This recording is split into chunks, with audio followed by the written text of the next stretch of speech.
نحمد و نصلی علی رسوله الکریم اما بعد فاعوذ باللہ من الشیطان الرجیم بسم اللہ الرحمن الرحیم السلام علیکم ورحمۃ اللہ۔ آج میں آپ سے قرآن کی بہت ہی خوبصورت آیت شیئر کرنا چاہتی ہوں۔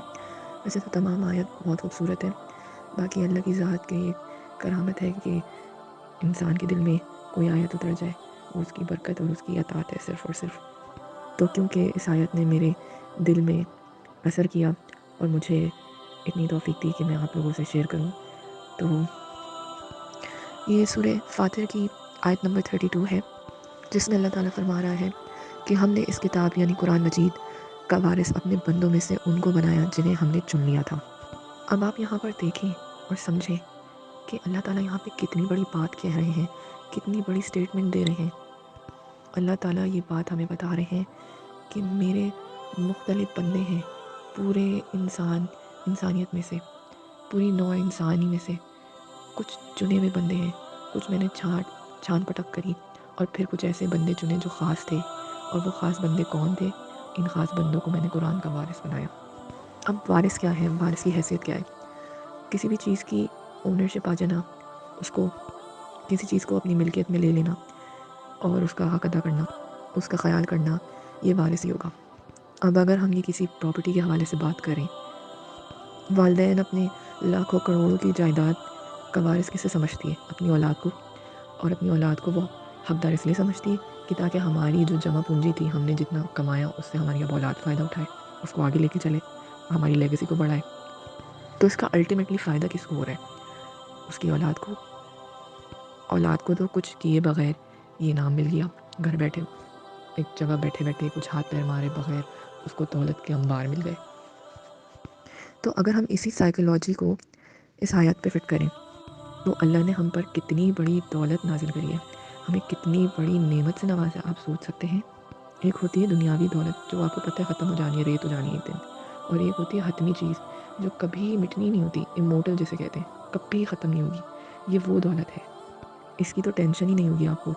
ایک دنیاوی چیز کا تو ہوتا ہے نا، پیسے آج ہے کل نہیں ہے، صحت آج ہے کل نہیں ہے، اولاد والدین آج ہے کل نہیں ہے، مطلب رشتے بھی حتمی نہیں ہوتے، کوئی بھی چیز ہمیشہ قائم رہنی نہیں ہوتی۔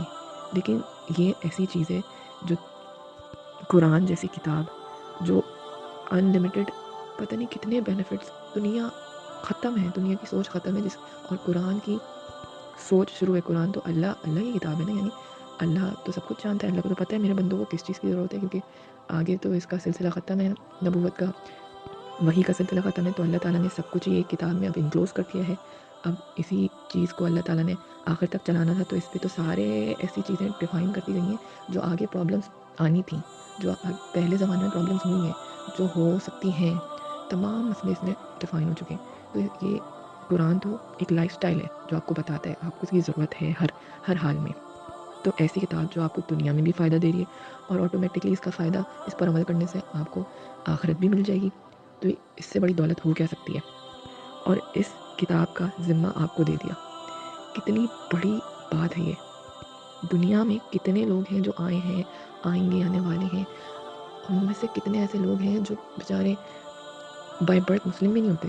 ہمیں تو اس چیز کا شکر کرنا چاہیے، ہم تو بائی برتھ مسلم ہیں، ہمیں پیدا ہوتے ہی ہمارے گھر میں قرآن تھا، ہمارے گھر میں جا نمازیں بچھی ہوتی ہیں، ہم اپنے بڑوں کو پڑھتے ہوئے دیکھتے ہیں، اور اسی طرح ہم بڑے ہوئے ہیں، تو ہمیں اس چیز کا احساس تھا شروع سے کہ ہاں ہم مسلم گھرانے سے تعلق رکھتے ہیں، ہمارے اندر جذبات بھی مسلمان والے زیادہ تھے شروع سے۔ اور ایسے مکمل دین کا آپ کو ذمہ دار ٹھہرا دیا، کتنی بڑی بات ہے۔ آپ کو کچھ کیے بغیر، کوئی محنت کیے بغیر آپ کو یہ گفٹ مل گئی ہے، یہ گفٹ ہی ہے، یہ نعمت، یہ کوئی چھوٹی بات نہیں ہے۔ آپ ان سے پوچھیں جو بیچارے بے دین ہیں، جو بتوں کو پوچھتے ہیں، جن کو احساس ہی نہیں ہے کہ وہ کتنی بڑی نعمت سے محروم ہے، تو یہ اللہ تعالیٰ نے آپ کو چنا ہے۔ آپ کو یہ احساس دلانا ضروری ہے کہ آپ کتنے زیادہ اللہ کے قریب ہوں گے جو اللہ تعالیٰ نے آپ کو یہ شرف دیا، آپ کو بغیر محنت کے آپ کو مسلمان بنایا، اور مسلمان کی کتنی عزت افزائی کری ہے اس آیت میں کہ میں اس کو اپنی کتاب کا، جس میں میں خود کلام ہوں بندے سے، اس کا وارث بناتا ہوں۔ کتنی بڑی بات ہے، سبحان اللہ۔ اب نبی کریم صلی اللہ علیہ وسلم ہمارے آخری نبی ہیں، ان کے بعد تو کوئی نبی نہیں آنا تھا، تو یہ اللہ تعالیٰ کا فیصلہ اس لیے بھی ضروری تھا کہ اب وہ تمام مسلمان کو اس کا ذمہ دار ٹھہرائے کہ اب تم نے قرآن کو پڑھنا ہے، اس پہ عمل کرنا ہے اور اس کو آگے تک پہنچانا ہے۔ لیکن اللہ کو پتہ تھا کہ میرا ہر بندہ ایک جیسا نہیں ہو سکتا، چاہے وہ مسلمان ہو، वो दिल से कबूल करता हो कि अल्लाह एक है, नबी करीम सल्लल्लाहु अलैहि वसल्लम उसका आखिरी पैगंबर है, और बाकी पैगंबर भी जो गुजरे उन पर भी ईमान रखता हो, और किताबों पर भी और तमाम शरीयत पर उसका मानने वाला हो, लेकिन उसके बावजूद वो सही अमलन मुसलमान नहीं है। और कुछ ऐसे मुसलमान भी होंगे जो दरमियानी रास्ता अख्तियार करते होंगे, बीच का रास्ता कह लो, और फिर कुछ ऐसे भी होंगे जो हद से बढ़कर अपने दीन के लिए काम करेंगे। तो अल्लाह ताला यही बातें इस आयत में आगे फरमाते हैं कि इनमें से कुछ ऐसे लोग होंगे जो अपनी जान पर जुल्म करते हैं, और इन्हीं में से कुछ ऐसे होंगे जो दरमियानी दर्जे के हैं, और कुछ ऐसे होंगे जो अल्लाह की तौफीक से नेकियों में बढ़ चढ़ कर हिस्सा लेंगे। अब ये जो पहली कैटेगरी अल्लाह ताला ने बताई है ना, कि ऐसे होंगे जो अपनी जान पर जुल्म करेंगे, आप यकीन जाने ये हम सब की कहानी है। यहाँ पे अल्लाह ताला मेरा, आपका और पता नहीं कितने मुसलमानों को यहाँ पे ज़िक्र कर रहे हैं। बेशक हम मुसलमान बज़ाहिर तो हैं, लेकिन अंदर से नहीं है, बिहाइंड द कर्टन्स हम कुछ और हैं। यहाँ अल्लाह ताला हम उन मुसलमानों की बात कर रहे हैं जिनको पता है कि भाई गीबत कितना बुरा गुनाह है। अल्लाह ताला की 3 बड़ी वईदें इसमें हैं। वो हराम गोश्त खाएगा जिसने गीबत करी, और वो अपने मुर्दा भाई का गोश्त खाएगा, दूसरी बड़ी वईद। और तीसरा ये, एक तो मुर्दा गोश्त, वो भी इंसान का गोश्त, तीसरा अपने भाई का गोश्त, 3 बड़ी वईद। उसके बावजूद हम गीबत करते हैं। जहाँ 3 औरतें मिलती हैं वहाँ गीबत शुरू हो जाती है। हम मानते हैं नामहरम से बातचीत करना, हत्ता कि वो आपका उस्ताद ही क्यों ना हो, और आपको पढ़ाने में नज़रें तक ना मिलाता हो आपसे, आपको देखे भी ना, और आप पर्दे में रह के पढ़ें, लेकिन उसके बावजूद भी इस्लाम में इस चीज़ की इजाज़त नहीं है, इस चीज़ की बिल्कुल भी गुंजाइश नहीं। हाँ, उस्ताद के तौर पर भी मर्द और औरत पढ़ नहीं सकते, उस्ताद और शागिर्द का रिश्ता अगर बीच में हो, नहीं।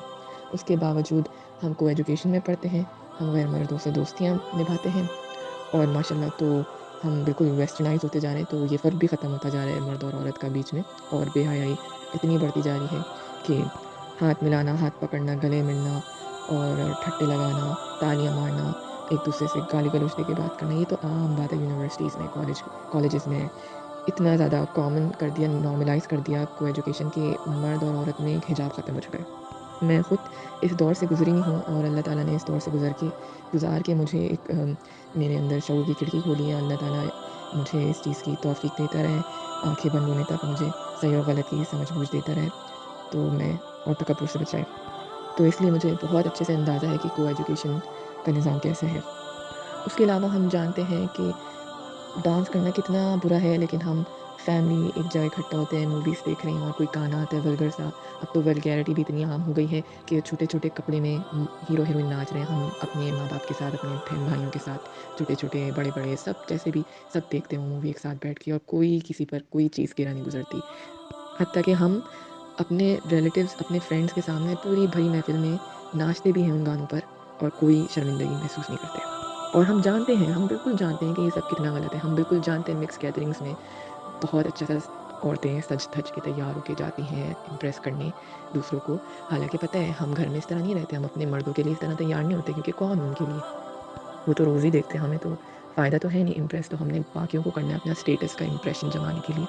गाने सुनना इतना नॉर्मल हो गया कि आप ट्रैवल कर रहे हो, सफ़र के दौरान इतने फ़रिश्ते होते हैं आपकी प्रोटेक्शन के लिए, लेकिन जैसे ही आप गाने सुनना शुरू करते हो सारे फ़रिश्ते फ़रार हो जाते हैं आपके पास से, सारी बरकतें ख़त्म। और उस हालत में अगर आपकी मौत होती है, अस्तग़फ़िरुल्लाह, अल्लाह किसी मुसलमान की, किसी काफ़िर की भी कुफ़्र पे मौत ना हो, अल्लाह आफ़ियत वाला मामला रखे सबके साथ। इसीलिए आप मुसलमानों को ये बेदार करने के लिए ये आयत आपके सामने पेश कर रही हूँ कि शायद आप लोग के दिलों पर भी ये असर कर जाए। और मेरा अल्लाह हम सब का, कायनात का, पूरी कायनात को चलाने वाला आपसे ये रिक्वेस्ट कर रहा है कि तुम मेरे अज़ीज़ लोग हो, तुम मेरे चुने हुए लोग हो। मैंने सारी इंसानियत में से तुम लोग को छाँट के जमा किया है ताकि तुम मेरे दीन को आगे बढ़ाओ, लेकिन तुम लोग अपनी जानों पर खुद जुल्म करते हो।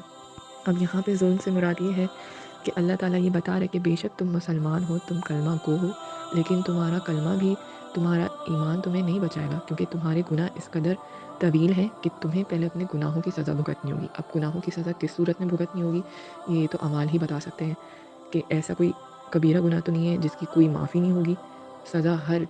कोई सज़ा पूरी नहीं होगी जब तक आप जहन्नुम में ना चले जाओ। जहन्नुम ही वो जगह होगी जो आपकी सज़ा होगी असल। अब यहाँ पे मुफस्सिरीन लिखते हैं कि वो सज़ा का वक़्त महशर का दिन भी हो सकता है, कि जब अल्लाह ताला अदालत नहीं लगाएगा, हिसाब किताब शुरू नहीं होगा, वो वक़्त जो है वो सज़ा के तौर पर होगा ऐसे मुसलमानों के लिए।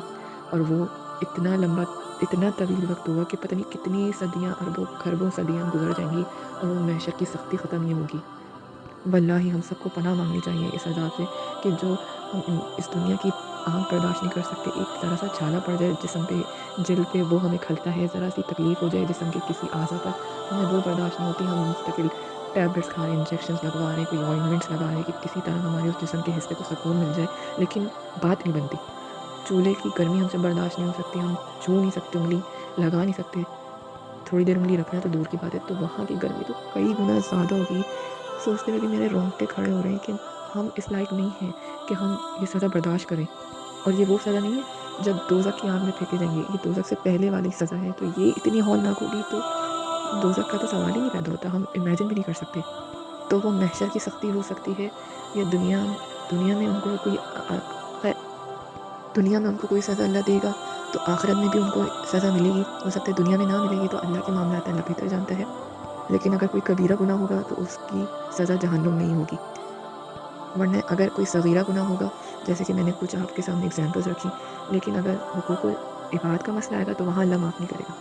वहाँ जहन्नुम ही आपकी सज़ा, जहन्नुम ही वो बंदा उसकी जहन्नुम की सज़ा का ही मुस्तहिक होगा। तो आप लोगों से बहुत रिक्वेस्ट है कि आप अपने रब की बात तो समझने की कोशिश करें कि वो आपको क्या मुकाम देना चाह रहे हैं और आप कितने ज़्यादा अपने मुकाम से गिरते जा रहे हैं और विलिंग नहीं कर रहे हैं आप ये सब जानते बूझते।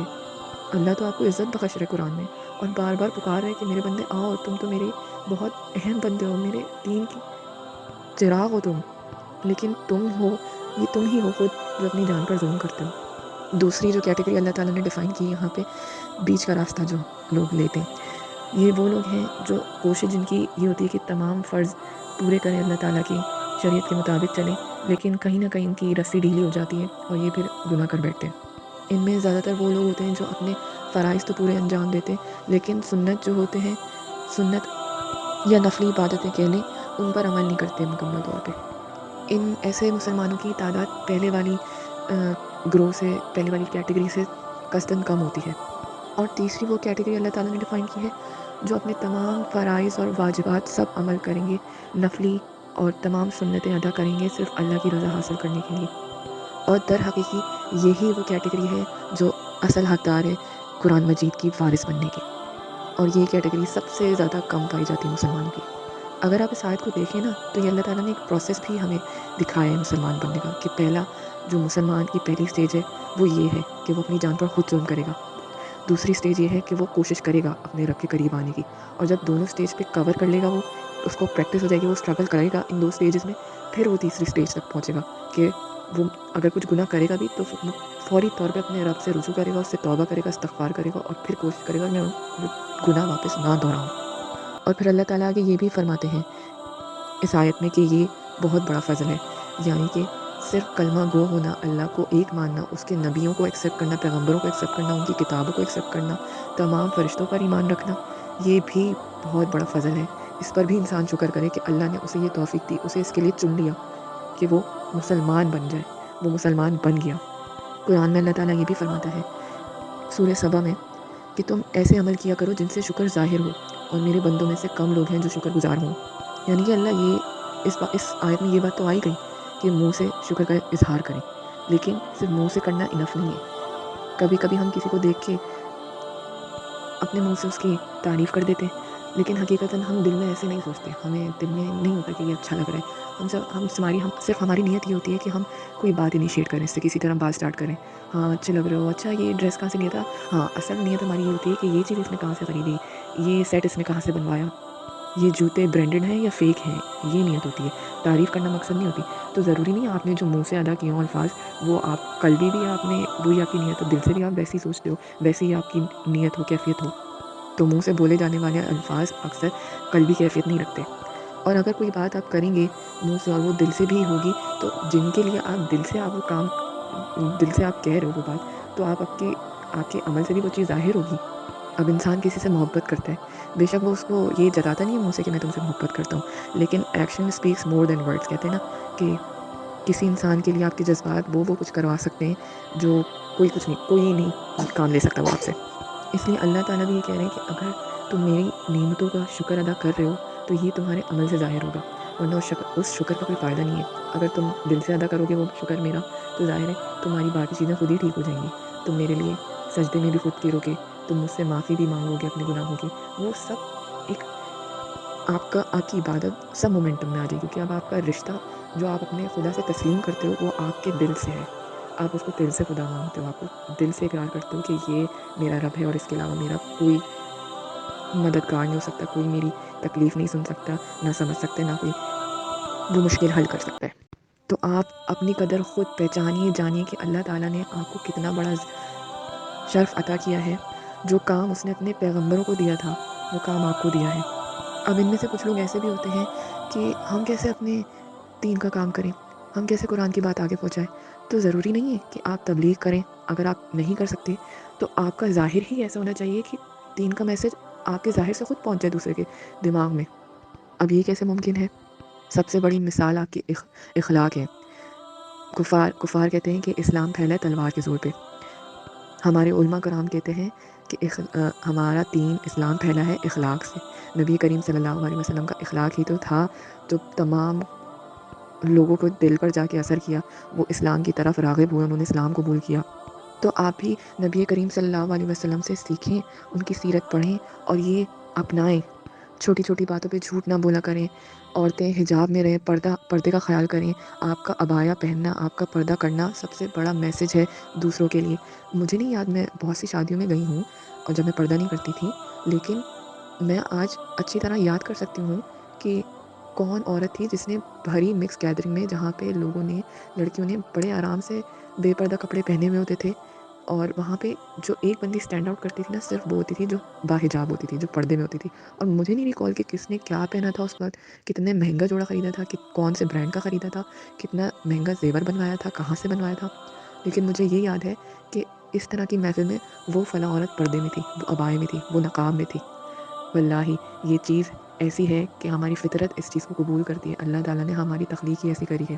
تو یہ چیز آپ کی دوسرے کو ضرور انسپائر کرے گی, اور ایک وقت آئے گا آپ کی وجہ سے, آپ کے ظاہر کی وجہ سے کسی کا, دوسرے کا باطن درست ہو جائے. تو ہمیں اب غور کرنے کی ضرورت ہے کہ ہم پہلی کیٹیگری میں تو نہیں ہیں. اگر ہیں تو اپنے اعمال پر غور و فکر کرنے کی بہت ضرورت ہے, اور یہ جاننے کی ضرورت ہے کہ ہمارا اللہ ہم سے کیا چاہتا ہے. ہم اتنے کمزور ہیں, ہم دنیا کی ذرا سی تکلیف برداشت نہیں کر سکتے, تو ہم روز محشر کی تکلیف کیسے برداشت کریں گے جو صدیوں تک چلیں گی. اور وہ وقت ایسا ہوگا جس کا گزرنا بہت مشکل ہوگا.